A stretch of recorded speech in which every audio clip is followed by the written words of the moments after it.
Hey, No, Scott, let me ask you. I'm done with all this We're stuff. rolling right now. Are we? Okay. Yeah. Just so you don't, go blue. You know? No, I'm just kidding. What would happen if you ran a car on 1.5 quarts of oil? If you ran it out of 1.5 quarts If you of oil? ran on 1.5 quarts of oil. On 1.5 quarts oil? Yeah, that's what I was running my car on. Yeah, it probably seized the motor.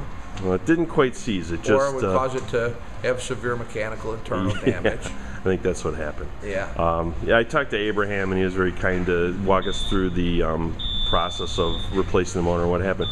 What's a ballpark, big-time ballpark, how much does a used motor generally cost? And then what do you guys generally, Depending on the car and blah, blah, blah. Okay. A motor could be $500, it could be $1,000, it could be $2,000. Okay. It depends on how low the miles, what kind of car. Right. And start to finish, most cars, you're probably looking at, $1,500 to $2,000 in labor, or $1,000 to $2,000 in labor, plus whatever small parts it needs. Right.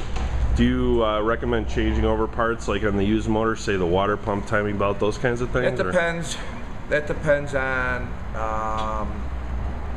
While you have it apart, yes, you have to look at that to decide, is it worth it doing it now while the engine's laying apart in front of you, where you can easily get at it, change 3 parts for $100 and be done with it, versus costing $400 later. Right. So you look at the mileage and so forth, and maybe it's hard to tell the condition of a used motor from a salvage yard, I would guess. But okay, well, I really appreciate it. So you're talking, I think we looked up that the Subaru motor is around $1,500 to $2,000, most of the used ones in my year range. And then you're talking about, you said like how much, 1,000 or so to? Well, 1,000 or 2, depending on how many hours of labor it takes to transfer what you have to over. And plus, on a used motor, we always take the pan down and see what's in the oil pan, and then put it back up. Okay. I really appreciate your time, Scott. Thanks a lot. Man.